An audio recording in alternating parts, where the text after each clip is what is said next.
Take out the Fool card from your deck and get ready for the Fool's Journey meditation.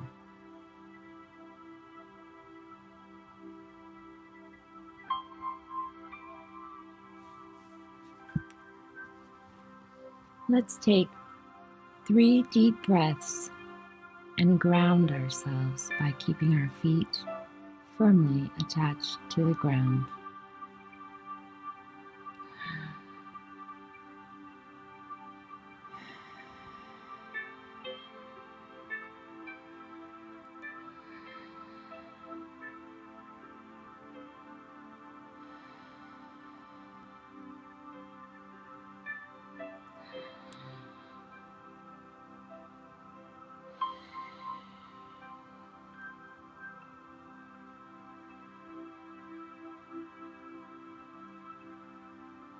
With all his worldly possessions in one small pack, the Fool travels he knows not where. So filled with visions, questions, wonder, and excitement is he, that he doesn't even see the cliff he is likely to fall over. At his heel, a small dog harries him, or tries to warn him of a possible misstep. Will the Fool learn to pay attention to where he's going before it's too late? Traveling on his way, the Fool first encounters a magician, skillful, self-confident, a powerful magus with the infinite as a halo floating above his head. The magician mesmerizes the Fool. When asked, the Fool gives over his bundled pack and stick to the magician. Raising his hand to heaven, pointing his eager finger to earth, the magician calls on all powers. Magically, the cloth of the pack unfolds upon the table, revealing its contents. To the Fool's eyes, it is as if the magician has created the future with a word. All the possibilities are laid out, all the directions he can take. The cool, airy sword of intellect and communication, the fiery wand of passions and ambitions, the overflowing chalice of love and emotions, the solid pentacle of work, possessions, and of the body. With these tools, the Fool can create anything, make anything of his life. But here's the question. Did the magician create the tools, or were they already in the pack? Only the magician knows. And on this mystery, our eloquent mage refuses to say a word. Continuing his journey, the Fool comes upon a beautiful and mysterious veiled lady, enthroned between 2 pillars and illuminated by the moon. She is the opposite of the magician, quiet where he was loquacious, still where he was in motion, sitting while he stood, shrouded in the night where he was out in the bright of day.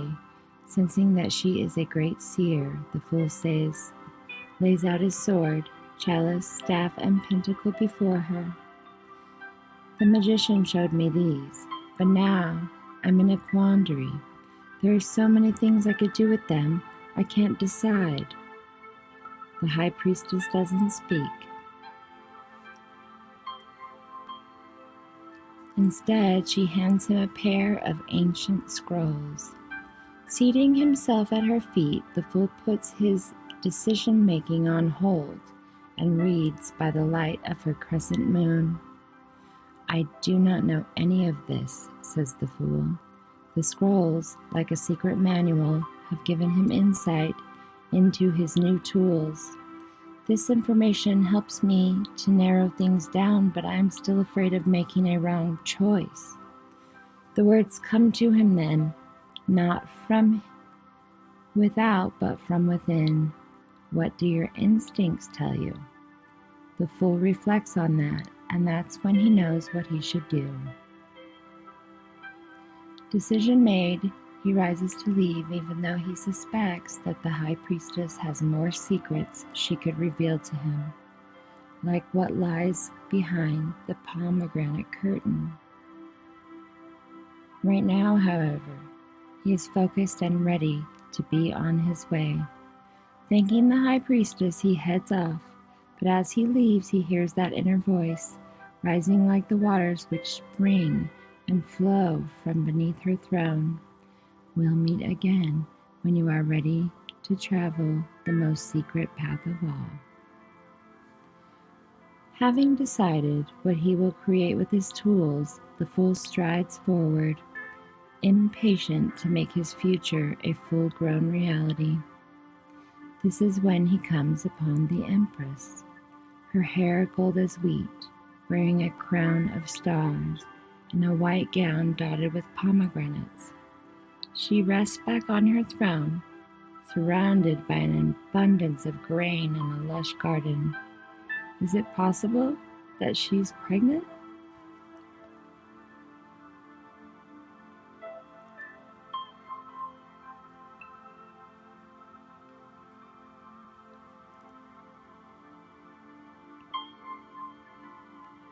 Kneeling, the Fool relates to her his story, and she in turn smiles a motherly smile and gently gives him this advice. Like newly planted grain or a newborn babe, a new life, a new relationship, a new creation is fragile. It requires patience and nurturing. It needs love and attention. Only this will bring it to fruition. Understanding at last that his creations will take time to develop, the Fool thanks the Empress and continues on his way. The Fool was given options by the magician and decided on one with help from the high priestess. He learned how to develop it thanks to the Empress. Now it has reached a stage where he must find a way to manage it. But how does he do this? He approaches a great emperor seated on a stone throne.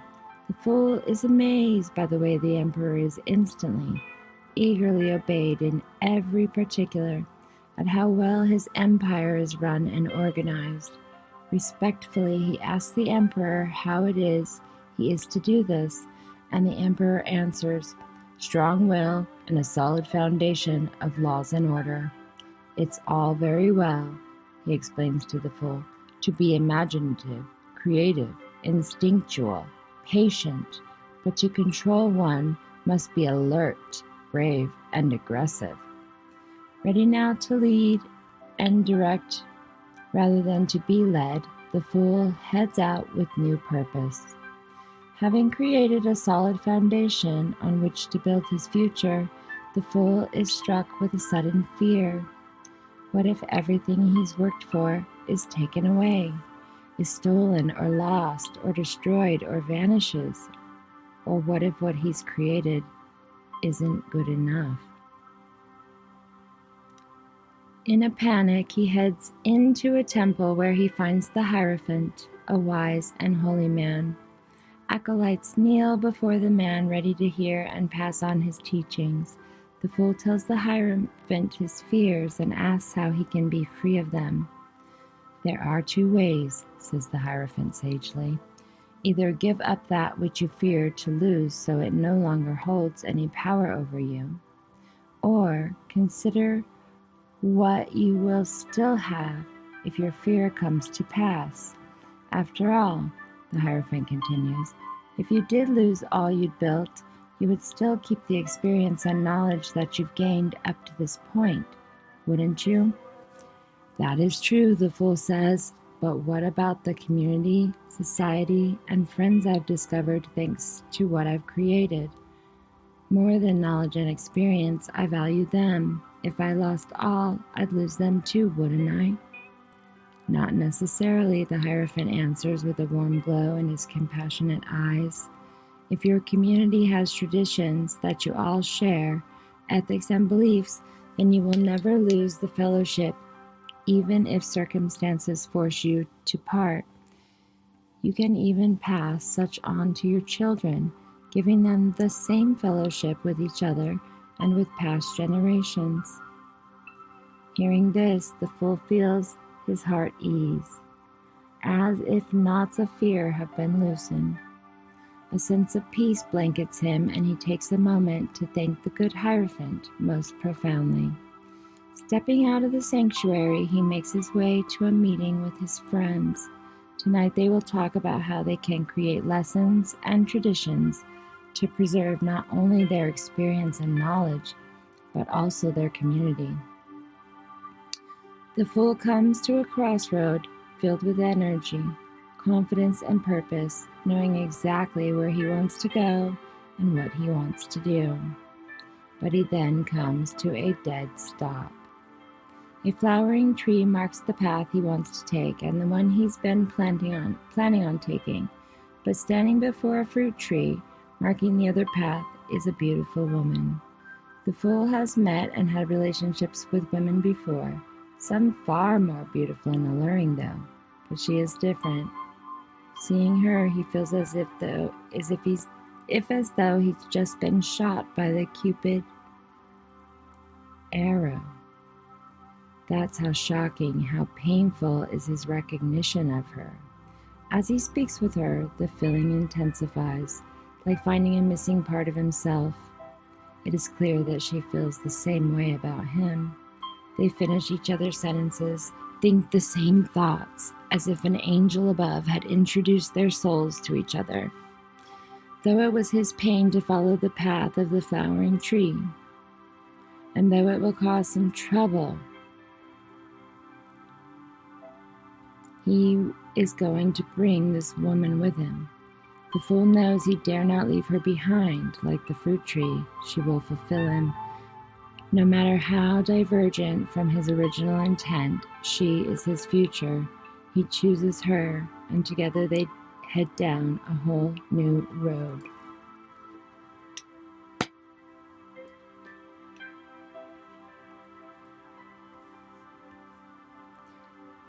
The Fool is close to completing what he set out to create long ago, back when the magician revealed those tools to him, but enemies are now standing in his way. Devious human enemies, bad circumstances, even confusion in his own mind. There's no more forward momentum. He feels he is fighting just to stay where he is, walking along the shore, watching the waves come. He puzzles over how to defeat these enemies and get things moving forward once again.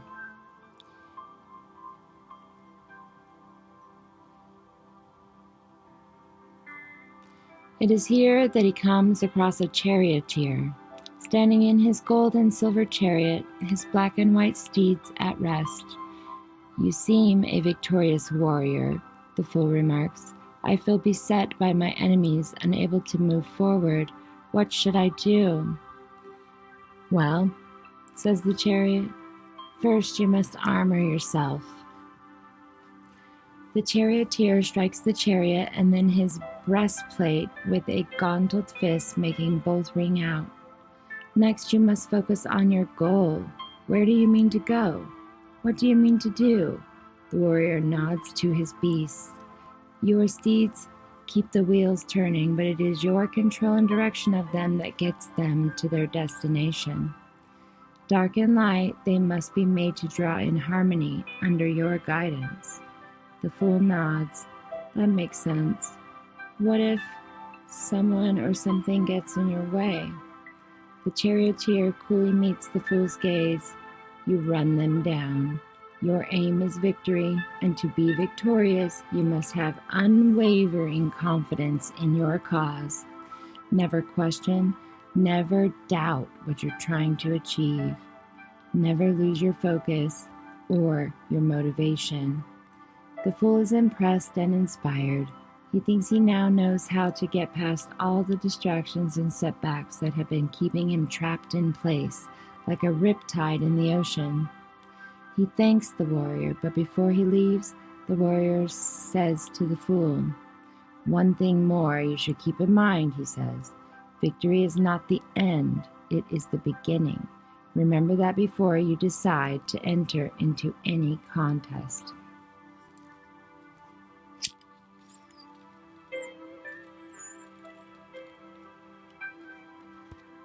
The fool, victorious over his enemies, is feeling arrogant, powerful, even vengeful now. There are hot passions in him once he finds himself unable and unwilling to control. It is in this state that he comes across a maiden struggling with a lion. Running to help, he arrives in time to see her gently but firmly shut the lion's mouth. In fact, the beast, which seemed so wild and fierce, is now completely at her command. Amazed, the fool asks her, "How did you do that?" One hand on the lion's mane, she answers, "I asked the lion to do it, and he did it." But, the fool stutters, confounded. Why did it want to obey? At that moment, the maiden meets the fool's eyes. He sees in her warmth, gentleness, a heart so great that its generosity seems as infinite as its willingness to understand, and that is when the fool understands exactly why the lion did her bidding. It wanted to connect to that higher energy. Yet there is still one thing that confuses the fool. "But," he says, much softer now, "why would you, fair maiden, want to keep company with a beast?" "Because he too is filled with a wonderful energy," the maiden says. "It is wild and fierce, but it can be banked like a fire in a hearth. I knew if he would take direction from me, we could both be warmed. So too," she adds, "are our passions. Let them run wild and they will do damage, but we can with gentle fortitude check and direct those passions. In doing so, we can get so much more out of them and yet still sate them." His rage quieted, the enlightened fool walks away knowing that it wasn't only the lion that was tamed this day by a maiden's pure and innocent strength. After a long and busy lifetime, building, creating, loving, hating, fighting, compromising, failing, succeeding, the fool feels a profound need to retreat. In a small rustic home deep in the woods, he hides, reading, cleaning, organizing, resting, or just thinking. But every night at dusk he heads out, traveling across the bare autumnal landscape. He carries only a staff and a lantern.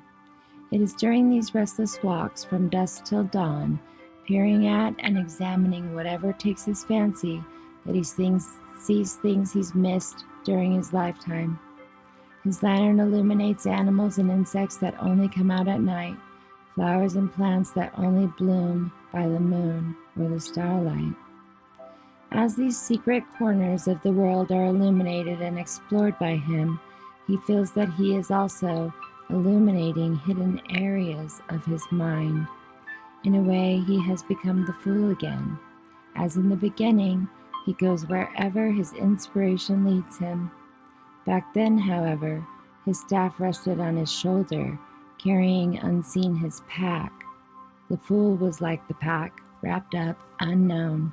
The hermit staff leans out before him now, not behind him, and it carries a lantern, not a pack. The hermit is like the lantern, illuminated from within by all he is, capable of penetrating the darkness. From out of hiding comes the fool into the sunlight as if being pulled up from some low, dark point on a wheel. It is time for a change. Staff in hand, he heads back out into the world, expecting nothing, but strangely, things seem to happen to him as the hours go by. Good things. Wandering by a water wheel, a woman offers him a drink in a golden chalice, and then urges him to keep the cup. As he wanders by a windmill, he stops to watch a young man swinging a sword. Then he expresses his admiration of the weapon, and the young man presses it into his hand, insisting that he take it. And finally, when he comes upon a rich merchant sitting in a wagon right over one of the wheels, the man hands him a bag of money. "I decided to give this to the 10th person who walked past me today," explained the merchant. "You're the 10th. The fool hardly thought he could still be surprised, but he is. It's as if everything good that he ever did in his life is being paid back to him threefold. All luck this day is his. The fool is looking for a new path, a new aspiration and inspiration for his life. Sitting uncertain at a crossroads, he notices a blind, wise woman listening to two brothers argue over an inheritance. They have come to her for judgment. One brother has the whole inheritance, the other has nothing. I ask that all of it be given to me, the poor brother demands, not only because I have a better right to it, but because I will not be wasteful with it as he is. But the rich brother protests, it is rightfully mine, and that's all that should matter, not what I do with it. The woman listens, then awards half of the rich brother's inheritance to the poor brother. The fool thinks this only fair, but neither brother is happy. The rich one hates losing half his wealth, and the poor one feels he ought to have gotten it all. You were fair, the fool remarks to the woman after the brothers have left.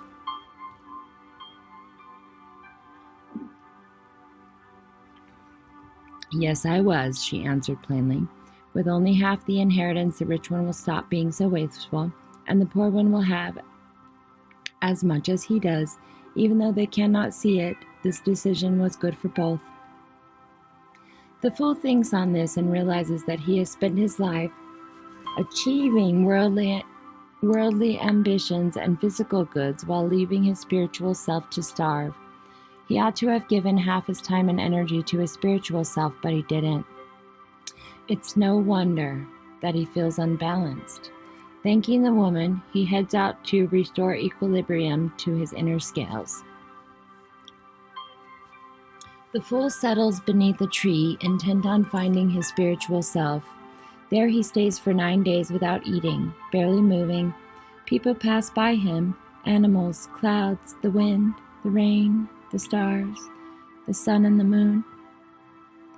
On the 9th day, with no conscious thought of why, he climbs the tree and dangles from a branch upside down like a child.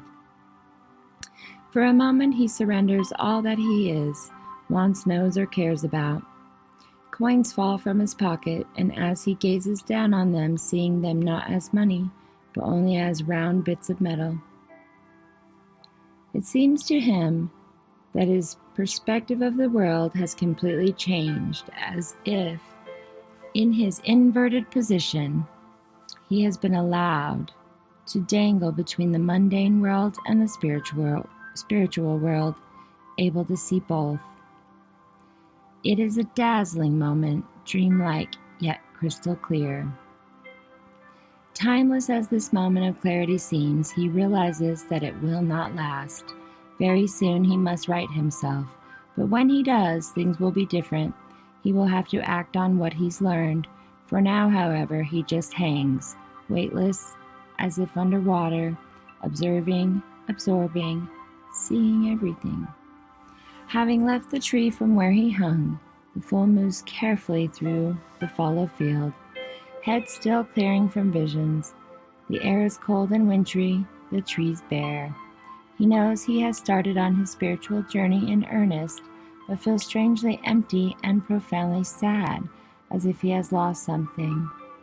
Before him he sees, rising with the sun, a skeleton in black armor, mounted on a white horse. He recognizes it as Death. As it stops before him, he humbly asks, "Have I died?" And the skeleton answers, "Yes, in a way. You sacrificed your old world, your old self. Both are gone, dead." The fool cannot keep from weeping. "Forgive me," he says, embarrassed by his tears. "There is nothing to forgive," Death replies. "Mourning is natural, and you must deal with your loss before you can accept anything new."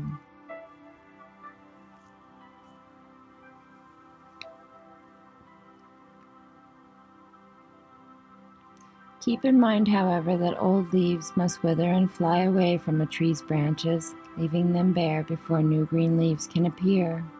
And then Death rode away. And the fool saw the truth in those words. He too feels like a skeleton, all that he was stripped away. This, he understands, is how all great transformations start, by removing everything down to bare bone or soil, so that something new has room to grow. Recovering from feelings of loss at last, the fool begins to wonder if he will finally find the new spirituality he's after. It occurs to him that so far he's been dealing with opposites, the two opposing sides of the scales, the material and spiritual, death and birth. Does one always have to be surrendered to get the other, he wonders? It is at this point that he comes upon a winged figure standing with one foot in a brook, the other on a rock. The radiant creature pours something from one flask into another. Drawing closer, the fool sees that what is being poured from one flask is fire, while water flows from the other. The two are being blended together into a completely different substance. How can you mix fire and water? The fool finally whispers. Never pausing, the angel answers. You must have the right vessels and use the right proportions. The fool watches with wonder. Can this be done with all opposites, he asks. Indeed, the angel replies. Any oppositions, fire and water, men and women, thesis and antithesis, can be made into a unified third. It is only a lack of will and a disbelief in the possibility that keeps opposites opposite. And that is when the fool begins to understand that he is the one who is keeping his universe in twain, holding life, death, material world, and spiritual world separate. In him, the two could merge. All it takes, the fool realizes, is the right proportions, the right vessel, and enough faith that the two can be unified.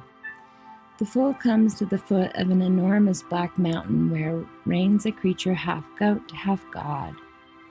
At his hoofs, naked people, linked to the god's throne by chains, engage in every indulgence imaginable: sex, drugs, food, drink. The closer the fool gets, the more he feels his own earthly desires rising in him. Carnal desires, hunger for food and power, greed and selfishness. I have given up all such desires, he roars at the goat god, resisting the beast's power with all his might. He is sure that this is a test of his new spirituality, one where he must prove that the temptations of the material world cannot sway him. The creature responds to his defiance with a curious look. All I am doing is bringing out what is already inside you, it responds mildly. Such feelings are nothing to fear, nothing to be ashamed of, or even to avoid. They are even useful in helping you on your quest for spirituality, though many try to pretend otherwise. The fool gestures angrily at the chained men and women. You say that even though these are clearly enslaved to the material world? The goat god mimics the fool's gesture. Take another look. The fool does so and realizes that the chained collars the men and women wear are wide enough for them to easily slip off over their heads. They can be free if they wish to be, the goat god says. They remain here because they want to be controlled by their base bestial desires. There are, however, others. At this, the goat god gestures upwards toward the peak of the mountain. Others who have used these same impulses to climb to the highest heights. If they had denied their desires, they'd never have gotten there. On hearing this, the fool sees that he has mistaken the goat god. This is not a creature of evil, as he thought, but of great power, the lowest and the highest, both of beast and god. Like all power, it is frightening and dangerous, but is also a key to freedom and transcendence.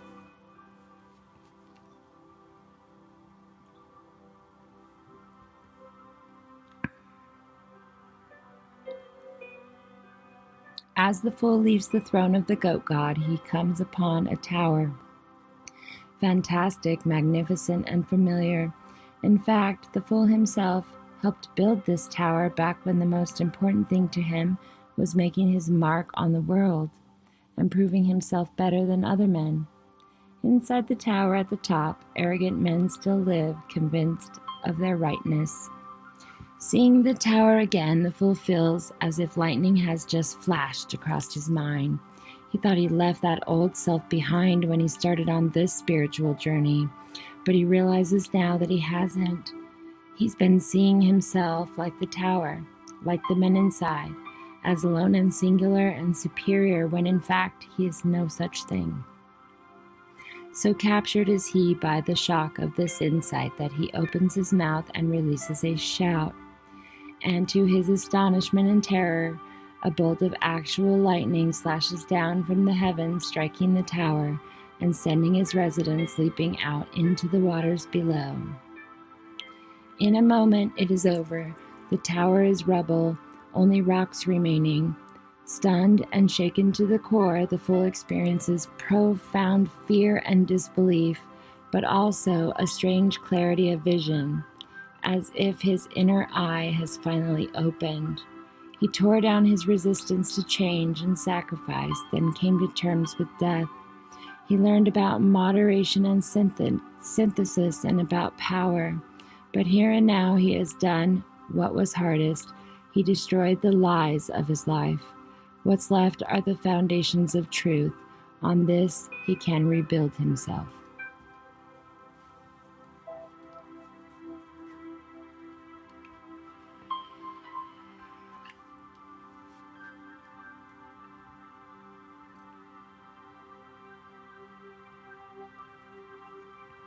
On the bleak landscape where the tower stood, the fool sits, empty, despairing.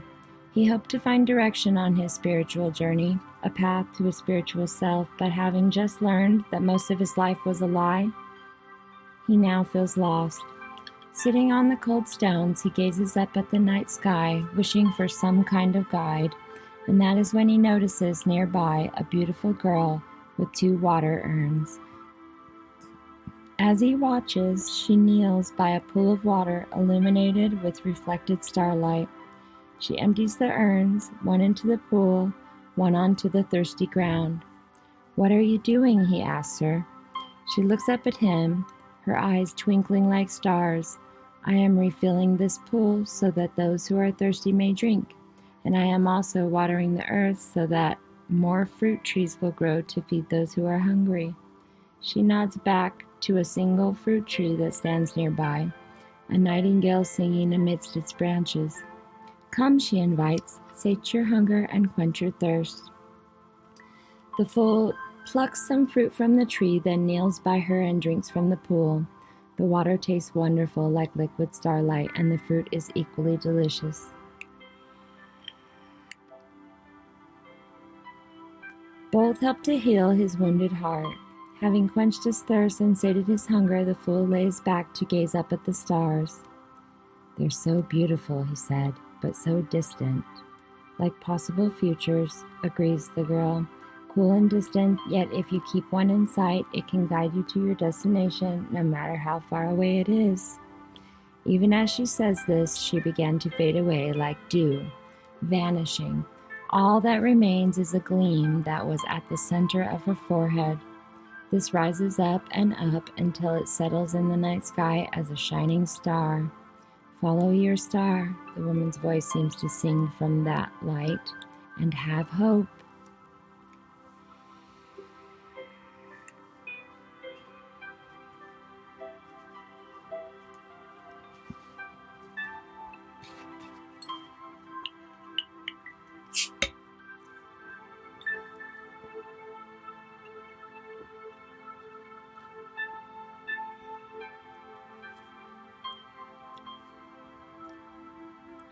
The fool takes in a breath and rises. It is a dark night, a desolate land, but for the first time he has a guiding light to show him the way.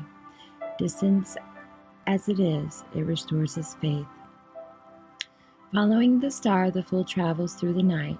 The full moon rises, illuminating for him a watery path, and he begins to feel disoriented as if walking in his sleep.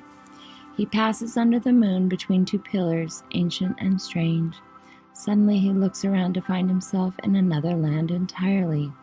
When he was in the presence of the high priestess, he saw hints of this dark land through the sheer veil wrapped beneath her throne, And later, when he hung from the tree, he felt himself between the physical world and this one.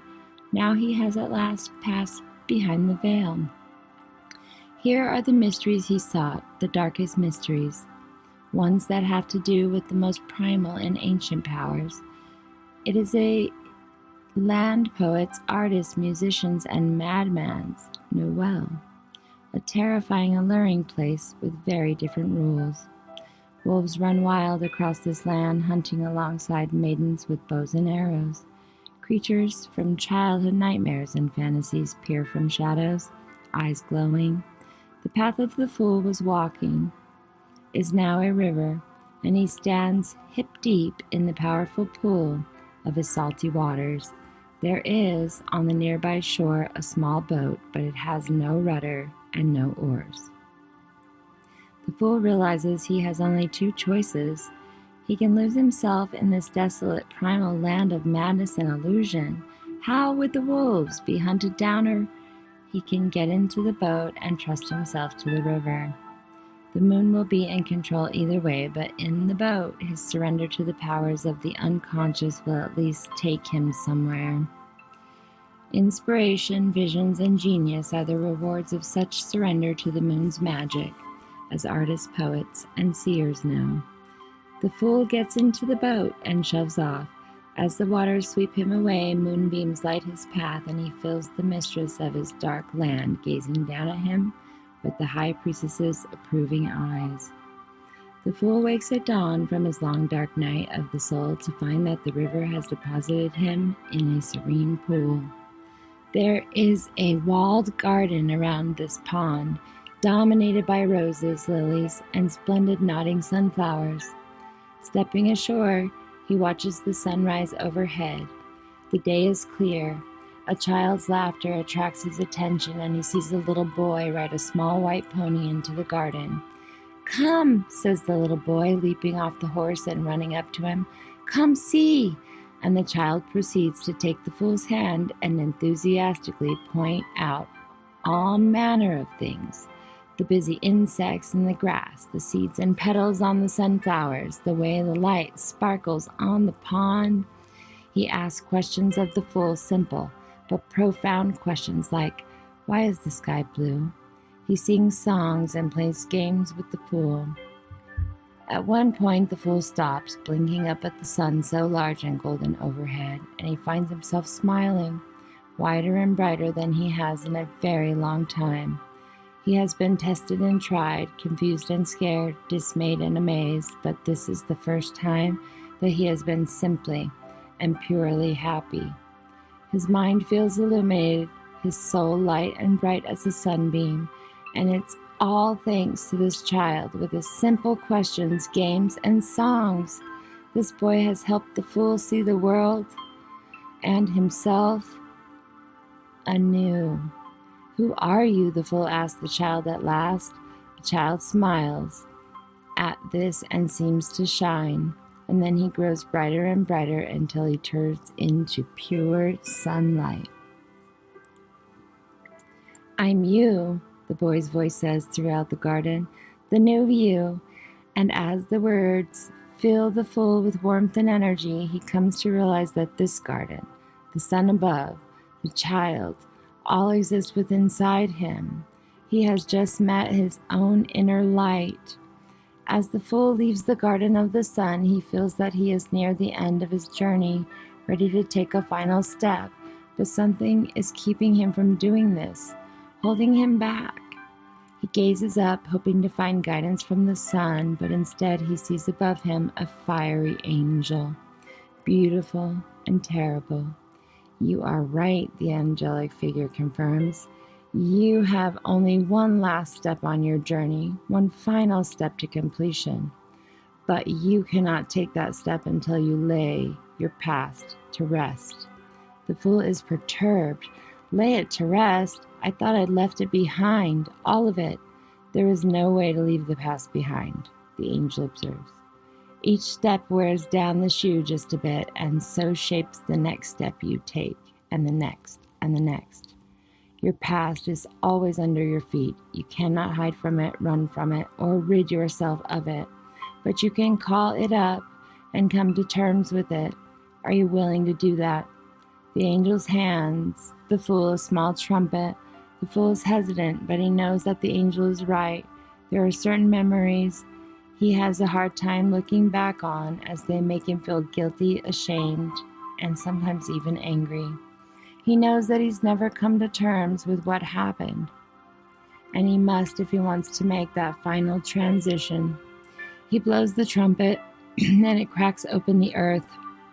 From under the fool's feet, the spirits of his past selves rise up, including those less than admirable past selves that he's tried to forget.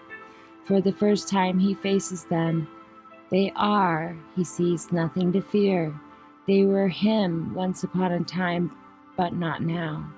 Even as he realizes this, he finds himself forgiving those past selves for the wrongs they did that left him feeling bad. He senses in turn that they forgive him for ignoring the lessons they had to teach him. As he reaches an understanding with them, they start to rise up and float away, vanishing into the sky. Though they remain as experiences and memories, they no longer have any power over him.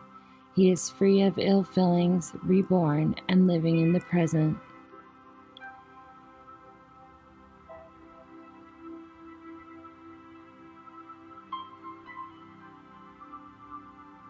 The fool turns to take that final step along his final path and finds to his bemusement that he is right back where he started, at the edge of that very same cliff he almost stepped over when he was young and too foolish to look where he was going.